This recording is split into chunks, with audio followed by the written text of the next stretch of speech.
Iya, ini saya baru ngomong di podcast ini aja ya. Apa yang dicari Pak sebenarnya pas ya udahlah nggak apa-apa pro bono dulu gitu, apa Pak pas awal-awal? Gak ada yang nerima. Kebayangkan, kebayangkan. Susah IPK-nya terlalu kecil. Beli permen aja nggak cukup. Gitu. Jadi pekerjaan saya bermotor. Itu kerjaan. Hobi saya kerja di CIMB Niaga Finance. Kalau saya pada saat itu memang starting karirnya kan dari paling bawah, tapi mimpinya cukup lumayan gede. Ya, saya sih ngelihatnya kalau bisnis mempunyai manfaat buat manusia lebih banyak kan jadi bagus. Nggak ketemu sih dengan customernya, Iya. si KYC-nya Betul. bohong deh, Iya. si tanda tangan palsu. Gitu. Cocok dah, cocok Makanya. jadinya kan.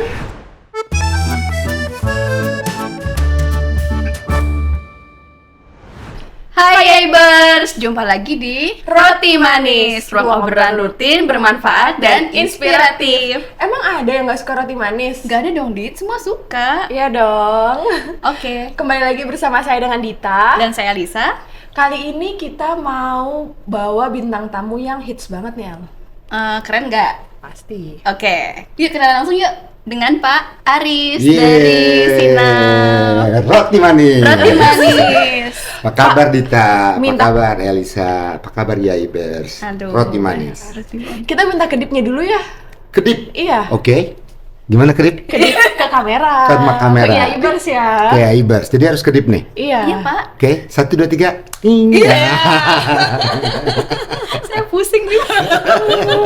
Kedip itu kenal lebih dekat Oh, orang kirain penting kedip ini. mengedipkan Betul. mata gitu. Oke. Kita ingin lebih kenal lebih dekat nih tentang Pak Aris. Oke. Ya. Boleh Jadi- diceritain Pak tentang kegiatan sehari-harinya? Ya boleh deh.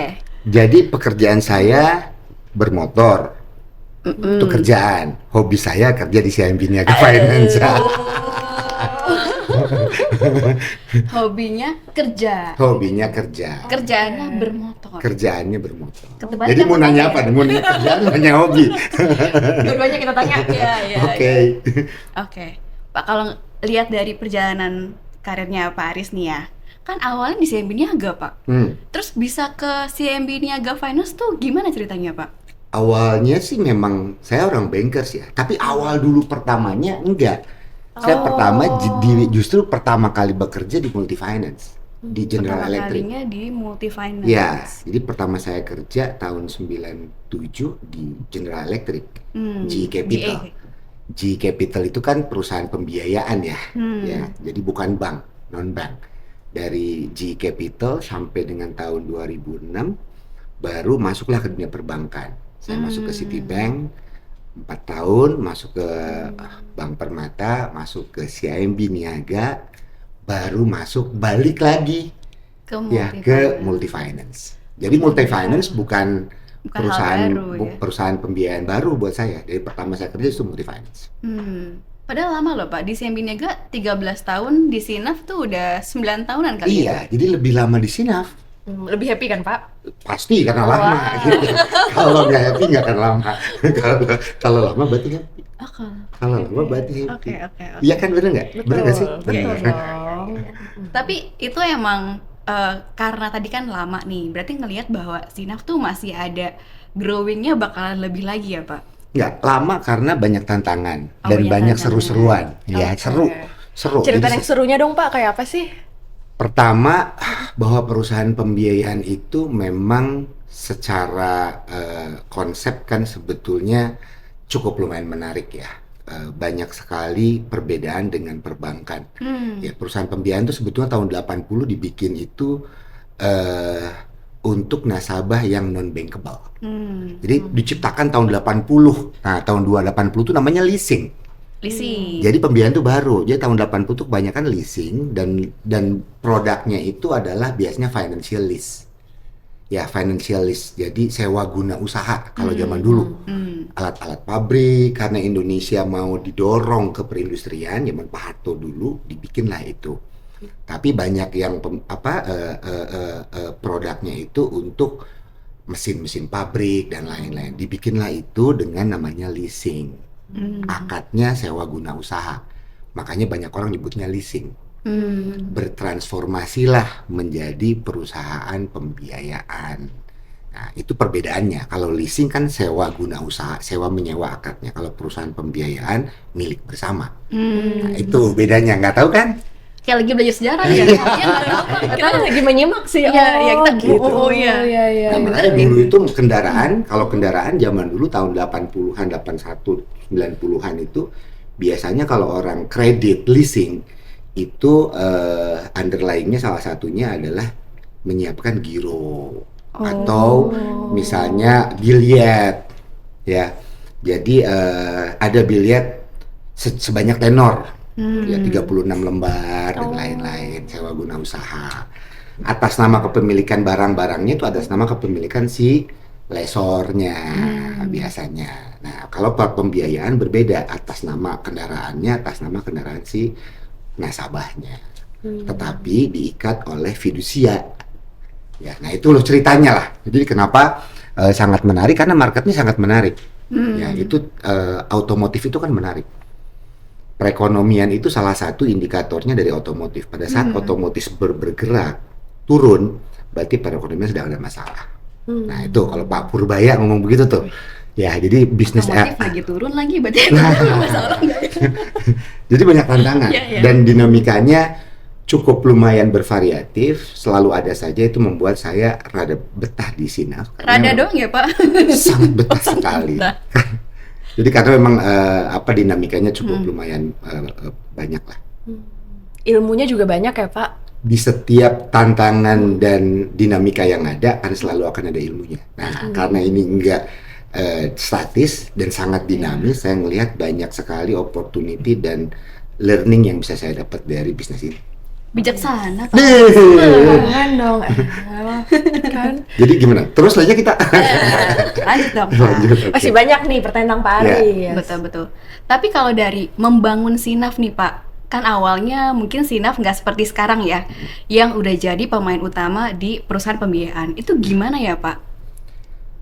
Sinaf itu, kalau boleh saya jujur, saya masuk tahun 2016. Di tahun 2016 itu kan Sinaf itu adalah CIMB Niaga mengakuisisi perusahaan pembiayaan Saseka Finance lah.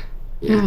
Jadi kita beli kalau nggak salah tahun 2010 ya, mengakuisisi Saseka. Dan dua, ada Sinaf, ada Kitaf. Kita mencoba, dan pada saat itu memang mungkin nggak tepat saja bisnis modelsnya ataupun operasionalnya, sehingga tantangannya cukup lumayan banyak. Ya, pada saat itu kita mengalami kerugian cukup lumayan banyak, sekitar 1 triliun lah rupiah during 5 tahun. Jadi saya masuk tahun 2016, saya diminta oleh manajemen Bulani pada saat itu untuk melakukan transformasi. Ya, transformasi di Sinaf. So apa yang saya lakukan pada saat itu, saya lihat bisnis modelnya perusahaan pembiayaan di Indonesia apa sih sebetulnya. Oh, ternyata memang distribusi. Ya, distribusi. Sehingga saya melihat bahwa resiko distribusi itu adalah lebih banyak di operasional. Karena memang bisnisnya brand based lending ya. Jadi memang operasional yang saya coba improve supaya modal ini bisa tumbuh bertanggung jawab secara sustain. Ya, jadi step pertama yang saya benahin adalah bagaimana operasionalnya ini bisa lebih aman. Oke. Nah, untuk menjaga nih pertumbuhan Sinaf nih, itu gimana sih Pak? Oke, pertama kalau saya runtut lagi ceritanya, apa sih saya benerin dari operasionalnya? Ya, kenapa sih pada saat itu Sinaf merugi? Ya, CIMB Niaga Finance rugi gitu cukup lumayan besar. Apa sih permasalahannya? Balik lagi, pada saat itu kita beroperasi di 56 cabang. Ya, di 56 cabang kalau saya lihat resiko yang timbul di Sinaf pada saat itu lebih banyak resiko operasional dibandingkan resiko kredit. Ya, jadi untuk memitigasi resiko operasional, kita mulailah transformasi. Transformasi pertama adalah transformasi Sinaf 1.0. Kita merubah fokus bisnisnya. Dulu itu Sinaf itu sangat bergantung atau tumbuh banyaknya di luar Pulau Jawa. Di Sulawesi dan di Kalimantan, juga di Sumatera. Nah, itu tuh kuatnya. Saya lihat bahwa ternyata infrastruktur dan sumber daya manusia juga secara geografis Jawa itu harusnya lebih siap ya untuk bisnis ini. Sehingga yang pertama adalah saya fokuskan bisnis ini lebih ke Jawa. Lebih kenapa? Karena memang infrastrukturnya Sinaf pada saat itu very strong di Jawa, dan juga partner-partnernya di Jawa lebih banyak. Ya, ada dealernya banyak, showroomnya banyak, dan lain-lain. Itu yang pertama. Yang kedua, karena ini berhubungan dengan operasional, ini masih transformasi yang pertama. Iya. 1.0 tadi. Masih 1.0. Oke. Jadi kita merubah branch-based lending atau distribusi menjadi sentralisasi. Ya, jadi kita mulai tariklah kredit analis yang adanya di cabang-cabang, tarik ke Jakarta. Supaya apa? Better control, better monitoring, dan juga mungkin standarisasi assessment-nya akan jauh lebih bagus. Kita sentralisasi banyak hal, ya. Jadi yang berhubungan dengan regulator, yaitu misalnya seperti asuransi dan segala macam fidusia, kita sentralisasi di Jakarta supaya lebih termonitor dan terkontrol. Karena banyaknya biasanya kalau cabang-cabang kan lupa, ada yang resign, ini banyak lapsesnya di situ. Jadi yang pertama adalah secara geografis kita fokuskan ke Jawa, dan kedua adalah mensentralisasi berbagai macam aktivitas di cabang ke Jakarta. Ya, jadi cabangnya ada. Nah, itu yang 1.0-nya. Ya, jadi transformasi pertama adalah mensentralisasi kegiatan inti ke kantor pusat dengan tujuan untuk better control, better monitoring, dan quality operasionalnya lebih bagus. Itu 1.0 dulu. Ada berapa poin nih, Pak? Ada sampai sekarang 4.0. Aduh, Ya, banyak jadi sekali. ada dua. Jadi itu yang pertama. Yang kedua, setelah Sentralisasi. setelah kita berbicara mengenai sentralisasi, 2.0-nya di otomasi. Oke. Ya, jadi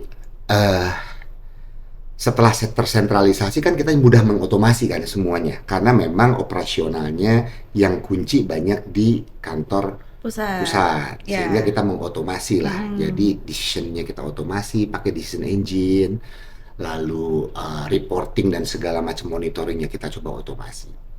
Ya, jadi supaya apa? Supaya balik lagi kita ingin memastikan bahwa operasionalnya ini lebih terkontrol dan lebih termonitor. Kalau diotomasi kan human intervention-nya akan jadi lebih kecil lah. Mungkin ada kesalahan tetapi tidak akan sistemik. Ya, karena diotomasi. Nah, masuk ke itu sekitar 2018, 2019 lah otomasi. Nah, setelah tersentral dan terotomasi, kita lihat ada opportunity untuk mendigitalisasi, Kak. Ya, sehingga 3.0 kita mulai masuk ke digitalisasi. Ya, itu step-stepnya. Jadi pertama, nggak mungkin digitalisasi kalau proses operasionalnya tidak tersentralisasi kan, karena udah susah. Jadi kita sentralisasi, lalu diotomasi, tinggal kita masukkan ke dalam satu platform. 2019 kita mulai project Sinaf Transformasi 3.0, yaitu mendigitalisasi. Sehingga sekarang seluruh proses yang ada sudah mempergunakan alat-alat digital seperti proses kredit, monitoring collection, monitoring sales, monitoring berbagai macam aktivitas dimonitor melalui digitalisasi. Nah, sekarang lagi masuk ke 4.0. Apalagi nih, Pak? AI. 4.0 itu yang baru sekarang masuk ke dalam digital supervisory. Digital Digital supervisory. Itu terkait dengan transformasi sumber daya manusia. Gimana tuh, Gimana Pak? detailnya nih Pak? Menarik banget. Menarik kan? Menarik nggak? Sumber daya manusia. Saya jujur terinspirasi oleh operational modelnya Gojek dan Grab dan lain-lain lah. Taksi online, ojek online. Mereka bisa memonitor dan mengontrol ratusan ribu driver, dan semua driver comply dengan apps-nya. Ya. Ya. bisnis modelnya Sinaf ini. Pilar yang paling utama adalah yang memang mempekerjakan banyak orang. Sales, collection, dan operation. Sales dan collection dari dulu saya selalu bilang bahwa dua unit ini adalah uncontrollable activities. Karena di lapangan. Kita harus bikin hampir semua industri ini mulai benar-benar. kebayang nih. Nah, Kayak bisa nge-track sales dan collection lagi Iya. gimana gitu. Bunyi Kan- jangan-jangan Pak. Kan zaman Terus. sekarang semua bank perusahaan pembiayaan kan begitu, ada supervisor, ada direktur sales, ada segala macam. Oke, Kenapa? oke. Karena memang organisasi ini adalah organisasi yang terlalu berat untuk dikontrol kalau struktur organisasinya terlalu flat. Sehingga membutuhkan berbagai macam perangkat-perangkat monitoring dan controlling. Saya ngelihat dengan adanya Gojek dan Grab, mereka bisa menstandarisasi servis dari aplikasi. Nah, sekarang kita mempunyai alat-alat aplikasi itu, kita lagi masuk ke dalam digital supervisory. Aktivitasnya kita track dengan alat digital. Alat digital ini bisa memonitor dan mengontrol aktivitas 365 hari dalam 1 tahun dan 24 jam dalam 1 hari. Wow. Jadi nanti ke depan, mimpi saya, collection dan sales itu tidak melihat sosok figur pemimpinnya, unique skill lah. Wah, skill saya, leadernya gitu, tapi dia lebih comply terhadap berbagai macam aturan yang kita implant ke dalam engine device ini. Jadi yang mensupervisi mereka adalah mesin. Orang dibutuhkan untuk karakter building. Supervisor dibutuhkan untuk karakter building. Memotivasi mereka, melakukan bonding kepada mereka, melakukan pengembangan dan segala macam. Tetapi monitoring dan controlling akan dilakukan oleh device. Idenya dari mana sih, Pak? Baru aku mau tanya. Itu bisa Iya. dapat terus aja gitu. Iya. Idenya dari mana? Karena saya dilahirkan jadi sales. Oh. Saya tuh memulai karir di G97 itu sebagai sales mitra pemasaran yang nggak ada gajinya. Hah? Iya, mitra. Iya, ini saya baru ngomong di podcast ini aja ya. Mantap nih. Nggak ada Iya, gajinya, bener-bener. tapi ilmunya Bener, banyak bener, dong, bener. Pak. Saya starting my career itu sebagai mitra. Jadi mitra itu the bottom, the lowest grade. Kan dari mitra ada contractual, karyawan kontrak, dari kontrak ada permanen. Saya itu mitra. Jadi mitra itu kayak freelancer. Oh. I'm starting my career in GE, start dari mitra and end up sebagai kepala cabang. Apa yang dicari, Pak, sebenarnya pas yaudahlah nggak apa-apa pro bono dulu gitu, apa Pak pas awal-awal? Gak ada yang nerima. Kebayangkan, susah IPK-nya terlalu kecil, beli permen aja nggak cukup, gitu. Susah. Karena dulunya terlalu anak nongkrong. Oh. Dulu terlalu anak Tapi nongkrong, dengan terlalu anak berawal motor. dari mitra ini kan siapa yang menyangka sih bisa jadi Pak Aris? Ya, tapi dari mitra itu saya tahu bahwa apa sih yang dilakukan oleh teman-teman saya di lapangan.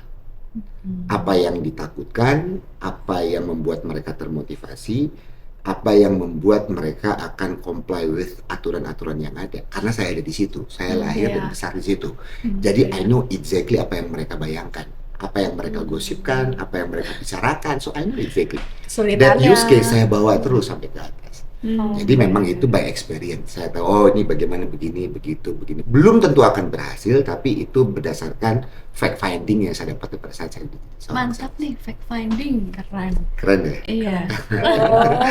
Ini kan pelajaran bermakna banget dari Pak Aris. Tapi dari kalau orang bilang learning by doing, ini Yes. contoh nyatanya. Yes, I am exactly learning by doing. Iya. Karena starting di situ. Jadi di G itu mungkin saya kerja 7 tahun, 10 kali saya dapat promosi lah. Jadi sampailah akhirnya kepala 7 cabang, tahun, 10 senior kali. manager pada saat itu. Jadi setahun 2 kali. Iya. Ada momen itu, ada momen itu. Gimana sih Pak tipsnya nih untuk EIBers nih? Kan EIBers ini juga banyak yang baru entry level, lalu juga yang lagi mengejar, kerjaan, jangan iya, juga nyari masih kerjaan juga ada. ada. Trik and tipsnya, Iya. ya memang harus punya motivasi diri ya. Kalau saya pada saat itu memang starting karirnya kan dari paling bawah, tapi mimpinya cukup lumayan gede. Wah, apa tuh, Pak? Iya, mimpinya segede-gedenya. Walaupun pada saat itu kan saya sebagai sales sales counter kan pada saat itu. Sales counter dengan produknya installment untuk elektronik. Jadi saya dulu saya yang membesarkan lah. Dulu ada namanya sumber kredit. Sumber kredit itu cicilan elektronik, handphone. Sekarang itu adalah dari leasing yang lain. Dulu kita yang memulai. Kita yang memulai cicilan untuk elektronik, untuk handphone, untuk furniture dan lain-lain. Kayak leasing mobil, cuman produk-produknya elektronik. Iya, Jadi kalau sekarang ada beberapa itu niru kita dulu. Karena itu dulu belum ada. Dulu kita dulu yang menciptakan. Dulu kita menciptakan. Sampai 0% itu dulu level kita yang menciptakan. Dulu nggak ada cicilan 0%. Baru tahun 2002 mulailah sumber kredit menciptakan program namanya Zipro. 0% promo. Oh, zero. Nah, mulailah sekarang, wah ada yang 0%. Nah, dulu kita menciptakan tahun 2001, 2002 kalau nggak salah. Wih, keren. Ya. Bingung ya, mau nanya apa lagi ya? Udah ada, Oh, iya, Pak. udah. Siap. Gimana kalau kita kasih keju panas? Ya boleh deh, Apa tuh biar keju makin panas? panas.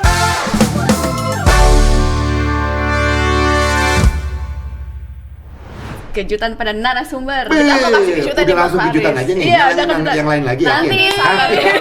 Pertanyaan kita masih banyak. Oke, gas. Oke.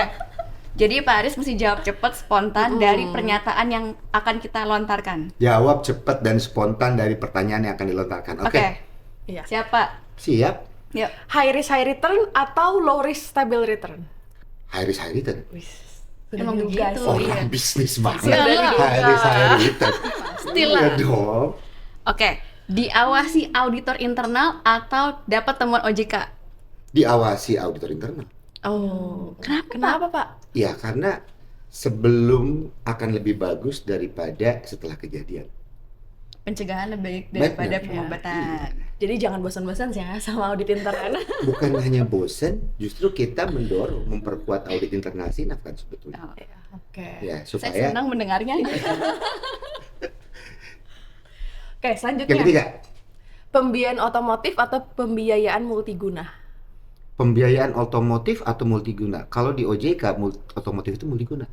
Otomotif itu multiguna. Iya, Oh. jadi multiguna itu kalau di OJK IKNB ya, Iya. kalau di perbankan multiguna itu kan cash kan, refinancing. Hmm. Kalau di OJK klasifikasi IKNB multiguna itu adalah mobil, motor, used car, new car, refinancing itu multiguna. Oke. Jadi kalau ngomonginnya pembiayaan otomotif atau dana tunai, Ah, dana tunai. dana tunai. Kenapa, Pak? Nah, oke, dana tunai itu manfaat. Ya, saya sih ngelihatnya kalau bisnis mempunyai manfaat buat manusia lebih banyak kan jadi bagus. Produk Iya. Sinak baru nih nanti kayaknya ini. Udah ada itu. Udah ada ya. Kalau di agama saya, di kepercayaan saya, sebaik-baiknya manusia yang mempunyai manfaat, yang memberikan manfaat buat orang. Wah, mulia sekali. Nah, multiguna ataupun dana tunai itu kan bisa membuat orang yang bisnisnya kecil bisa bertambah lebih besar lagi. Nah, jadi itu adalah salah satunya productive segment. Kita membantu masyarakat meningkatkan taraf hidupnya mereka. Lebih mulia daripada yang hanya ganti mobil gaya-gayaan dan lain-lain. Orang yang tadinya jual Betul. es sehingga dia akhirnya jadi bisnis untuk menjual misalnya gas LPG. Naiklah Peningkatan taraf hidup. peningkatan Pak. taraf hidup masyarakat. Ya. Oke, jadi saya pilih itu. Keren. Chief Audit Bank Induk atau Komite Audit SINAF? Chief Audit Bank Induk. Oke. Oh. Yaudah, Gara-gara langsung tadi jelasin, Pak. Oke-nya juga kenapa? Pertanyaan selanjutnya. Oke. Touring atau traveling? Touring. Oke, yeay. Sudah selesai. Touring. Tanya kenapa touring? Nggak. Ya udah boleh deh Pak, kenapa Pak touring Pak? Ini kayak terbalik. Kenapa touring? Ya. Saya pencinta motor besar dan touring. Filosofi bermotor itu sama dengan filosofi memanage perusahaan. Ya, motor besar itu saya beratnya aja 800 kg. 800 kilo. 800 kilo. Kalau motor Mio itu kan sekitar 30, 40, 50 kilo. Ini 800. Berarti berat banget kan, satu. Kecepatannya juga, mungkin kalau kecepatannya nggak cepet banget juga resiko kecelakaannya tuh pasti parah. Ya, jadi kalau saya sama teman-teman tuh kebanyakan kalau nggak patah-patah meninggal dunia. Kok serem banget. Serem kan? Nah, Iya. tapi apa? Saya ceritakan apa ke perusahaannya. Berarti dibutuhkan di motor itu dibutuhkan fokus. Karena dampak dari kejadiannya itu akan sangat berbahaya. Fokus. Yang kedua, safety. Ya, ini harus safety nih. Ya, sama dengan managing perusahaan pembiayaan. Kita berani enjoy tapi memang harus bisa memastikan resiko-resikonya itu. Karena sekali terkena resikonya, dampaknya akan Fatal ya, Pak. fatal. Ya, fatal. Jadi ada fokus, Safety. safety, makanya ada safety riding, selalu akan Ya. ada safety riding dan segala macam. Comply. Karena pada saat kita berjalan tidak comply, balik lagi, resiko yang ditimbulkan sangat fatal berbanding mengendarai kendaraan yang kecil. Bukan berarti kendaraan kecil yang tidak berisiko ya, tetapi fatal. Yang keempat, visibility. Visibility. Ya, pola pandang, cara pandangnya harus jauh kalau mengendarai motor itu. Kenapa? Motor besar itu digerakkan hanya dengan mata. Believe it or not, kayak naik sepeda, silakan tanya orang yang naik sepeda. Belok ke kiri, belok ke kanan, mau tepat cornering, itu hanya dia dari mata. Mata ngelihat ke kanan, dia akan belok ke kanan sendirinya, mata ke kiri, dia akan belok ke kiri sendirinya.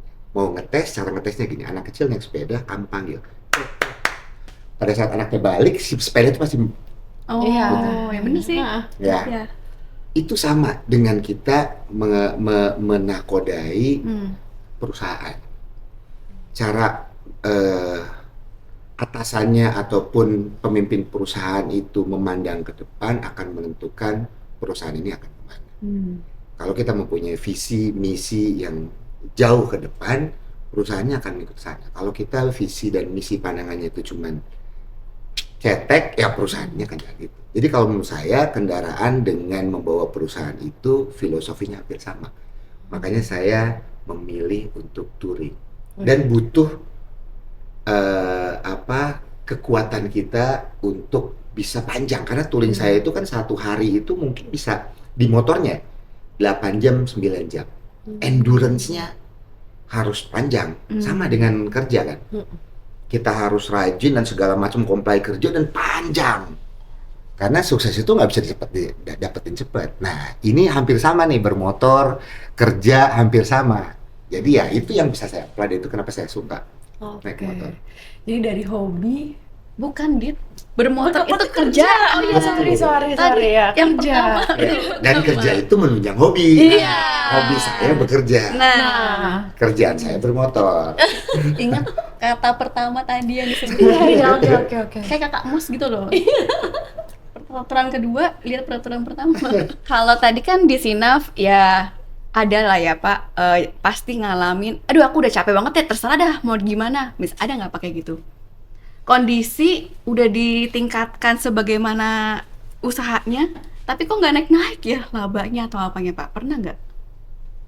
Nggak pernah saya sedesperate itu. Karena saya yakin bahwa kalau kita kerja optimal dan mengupayakan selalu ada hasilnya. Balik lagi, kalau saya selalu pakai satu quotes tagline kalau di sosmed segala macam, manjada wajada. Manjada wajada itu artinya apa? Apa Dit? Sukses hanya milik orang yang meyakini dan mengupayakan. Sukses hanya milik orang yang meyakini dan mengupayakan. Jadi kalau kamu kita yakin, berusaha. Oh. ya kalau kamu yakin dan mengupayakan, kalau upayakan segala macam ya, pasti sukses. Usaha pasti tak sukses. mengkhianati hasil. Salah satunya itu. Waduh. Pasti. Jadi dengan itu saya yakin kalau terus dilakukan, nggak ada tuh kalimat yang aduh udah begini kok, nggak. So far ya, so far dari mulai saya sales terus sampai di CIMB Niaga sampai pindah ke Sinaf, kalau kita mengupayakan secara benar-benar dan meyakini kita akan sukses, ada aja jalannya. Ada aja jalannya. Makanya saya bilang ke tim, kalau angkanya belum dapat, lu belum maksimal. Karena kalau maksimal pasti angkanya dapat. Oke. Dan itu true story. Ya, lihat konglo-konglo yang ada. Banyak yang memang berasal dari yang tidak dari keluarga yang konglomerat juga. Usaha dan upayanya dia menghasilkan. Ya, Indonesia bisa merdeka kan nggak punya senjata, tapi dengan yakin ketemu orang merdeka. Tanpa disadari loh, itu kan it's not joke. Benar. Ya, it's not joke. Itu kan Ya, betul. doanya kan mereka. Doanya itu dikumbangkan dibicarakan terus dan kita bisa merdeka.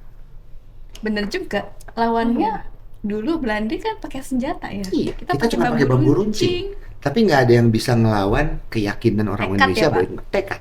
Dan tekad itu dibicarakan terus. Makanya di sini ada yel-yel. Yel-yel itu doa. Yel-yel itu doa. Kita perlu ya sekarang Nah, kita siap mulai. Jadi itu doa loh, doa. Jadi saya bukan ngomong yel itu hanya cuma sedikit untuk memotivasi, no, itu doa. Kalau kita bicarakan terus tiap hari, tiap meeting, tiap hari, itu doa yang ya kita berdoa supaya di balik lagi ya, semua caranya sisanya adalah yang di atas yang menentukan. Nah, itu yang kita coba memanggil yang di atas untuk bisa mendapatkan blessing Menjawab lah. doa, Pak. Betul. Oke. Tapi kayaknya berarti Pak Aris nggak pernah punya titik terdepresi terendahnya gitu Pak di hidup. Apa kalau lagi depresi touring? Enggak juga. Karena saya udah paling rendah ya. Saya starting my career kan jadi seorang sales. Kalau di luar pekerjaan Pak ada Pak? Di luar pekerjaan saya selalu enjoy. Ya, jadi misalnya di anak motor lah. Di anak motor dulu motor saya tidak termasuk motor baru gitu. Ya, dari sisi tahun keluarannya. Tapi saya tidak mencoba untuk jadi stres nih yang lain bagus-bagus, enggak. Saya ngelihat apa sih unique selling saya di komunitas motor. Sehingga saya udah hampir 4 periode jadi vice presidennya satu klub Harley terbesar di Indonesia. 4 periode kali aja 3 tahun gitu kan. Udah 4 periode tak tergantikan. Ya walaupun dulu motornya cuma punya satu gitu. Cuman saya ngelihat apa sih unique sellingnya. Ya, unique selling proposition saya di komunitas ini supaya walaupun berkumpul dengan yang motornya 10 dan segala macam, saya bisa stand out. Cari cara aja. Selalu mencari bagaimana memitigasi berbagai macam bukan resiko ya, sesuatu yang membuat diri kita kayaknya nggak pede atau apapun itu ya. Gak mungkin lah orang kayak Pak Aris nggak pede. Betul. Mungkin juga sih. Untuk Pak Aris nih sebagai CEO dari Sinaf, gimana sih kalau Pak Aris itu menganggap internal audit nih, Pak Aris mendukung kah atau juga Pak Aris concern apa sih terhadap internal audit? Ya, balik lagi kalau saya suka filosofinya adalah safety kan. Ya, safety karena organisasi Sinaf itu adalah infrastruktur rezeki banyak orang kan. Ya, jadi jagain bukan hanya untuk shareholder, bukan untuk stakeholder yang ada, saya jagain Sinaf ini karena infrastruktur rezeki banyak orang. Nah, jadi saya pentingnya internal audit untuk bisa memberikan feedback apa sih yang terjadi dengan operasionalnya kita. Kita permudah dengan digitalisasi. Sehingga cara melakukan metodologi auditnya akan lebih mudah karena tersentralisasi, terotomasi, terdigitalisasi. Nah, itu juga untuk mempermudah monitoring dan controlling operasionalnya supaya tata kelola perusahaan jauh lebih bagus. Jadi yang diharapkan adalah auditor yang bisa kasih tadi ya Pak, Yes. bekerja sama dengan bisnis tentunya buat kasih value added lah Betul, ke semua Betul. unit kerja juga ya. betul. Oke. Dan kalau operasionalnya tata kelola perusahaannya bagus, sudah pasti kan ini akan jadi sumber rezeki lebih banyak orang lagi kan. Perusahaannya akan tumbuh berkembang secara bertanggung jawab. Tuh teman-teman di IABers ada yang lagi nyari kerjaan jadi internal auditor gak Pak? Bisa Nah, ditawarin nggak ya Pak? Silakan. Di Sinaf banyak sekali Opportunity jadi internal opportunity auditor dan kali kita ya. lagi terus bertransformasi juga mengembangkan berbagai macam tools untuk bisnis dan tools untuk audit untuk bisa memastikan bahwa tata kelola perusahaannya akan terjaga dengan baik. Keren banget nih, kalau internal audit udah disupport sama CEO-nya pasti berjalan lancar. Sangat kita support. Dan Apalagi titip. acaranya adalah Ikatan Auditor Intern Bank ya. Kalau Pak Aris ngelihat industri perusahaan pembiayaan 3-5 tahun ke depan masih seksi nggak Pak? Sangat. Sangat. Di tengah ekonomi yang lagi begini Ya, Pak. makanya Oke. OJK terus mengembangkan produknya. Salah satunya ada yang ditanya dana tunai. Dana tunai adalah pengembangan produk-produk dari perusahaan pembiayaan supaya bisa membantu sektor real kan. Nanti sebentar lagi, sekarang lagi digodok. Saya juga di Asosiasi Perusahaan Pembiayaan kan sebagai ketua bidang kelembagaan 2, mendorong juga OJK untuk nanti perusahaan pembiayaan bisa mempunyai produk KTA.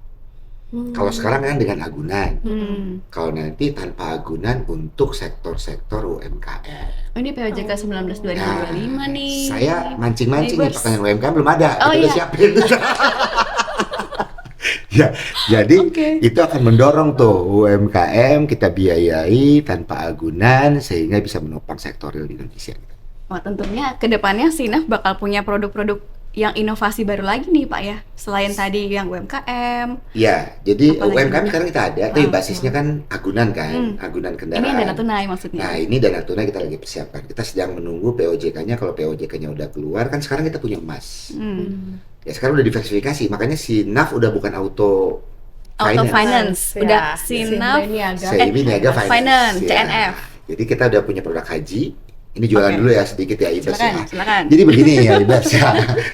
Silakan. Jadi Sinaf itu sekarang sudah mempunyai produk diversifikasi, bukan hanya pembiayaan kendaraan roda 4 baru dan bekas, juga untuk selektif customer kendaraan roda 2 yaitu motor. Kita juga mengeluarkan produk pembiayaan logam mulia, emas. Mungkin akan di launching dalam minggu ini. Mau beli harus udah beli duluan. Oke. Dan satu lagi adalah haji.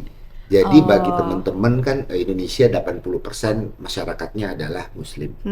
Pasti muslim itu tujuan terakhirnya ingin berhaji. Nah, dengan CIMB Niaga Finance, Ibas yang mau berhaji bisa Ambillah di mempergunakan CNF. fasilitasnya kita untuk memblok porsi kursi hajinya. Di-secure dulu.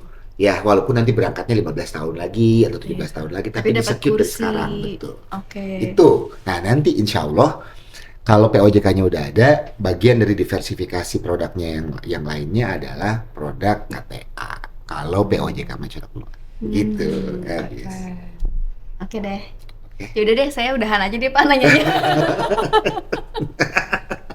Tapi emang hari ini seru banget sih. Jadi kita banyak belajar dari Pak Aris. seru. Benar. Aku ini loh, kayak Pak Aris tuh kerja kerasnya, kreativitasnya tuh kerasa banget loh dari cerita-ceritanya Pak Aris gitu. Gimana inovasinya terus ada gitu.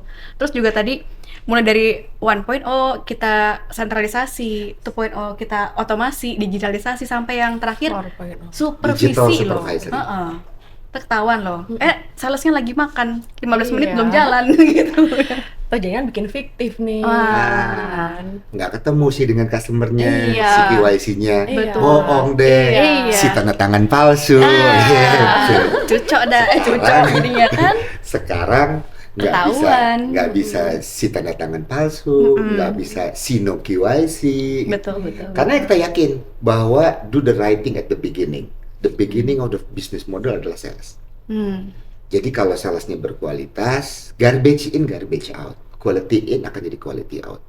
Benerin ujungnya ya benerin awalnya dulu aja. Betul. Ya, si sales yang baik, si sales yang jujur, si sales yang CDD-nya bagus, si sales ke belakangnya akan lebih simpel. Sama tambahan tadi kalau mau ngelamar ke CIMB Niaga Finance. Lagi berkembang-kembangnya Iya. nih. Silakan hubungi nomor ini. Terima kasih ya Pak Aris Sama-sama kita. sudah meluangkan Sama-sama, Thank you, Riz. Bang. Thank Ini you ada hadiah. so much. Apa hadiahnya? Boleh saya buka? Untuk Ibers, jangan lupa kalau ada yang mau tanya-tanya lebih lanjut tentang Pak Aris, Boleh. mau nanya tentang Sinaf, tulis di kolom komen YouTube. Betul. Ya. Nanti kalau ada yang paling menarik dan juga paling cepet, itu bakal dapat hadiah Iya dari kita. Betul. Ada pertanyaan spesifik, kita tanya lagi ke Pak Aris. Undang lagi Nanti jadi kita pembicara. jawab. Bisa. Undang lagi. Ya. Vote ya, undang lagi. Dan nanti 60 menit. Oke. Jangan lupa juga ya Ibers untuk follow dan subscribe semua sosial media dari IAIB Indonesia. Lihat juga ya websitenya IAIB. Iya. Sip. Juga lihat sosmed saya. Mau dikasih sosmed nih. Nggak nyambung ya. Oke, Yaiber, sampai ketemu lagi di episode Roti Manis berikutnya ya. Dan selamat Natal 2025 dan tahun baru 2026. Bye, All the Yaibers. best.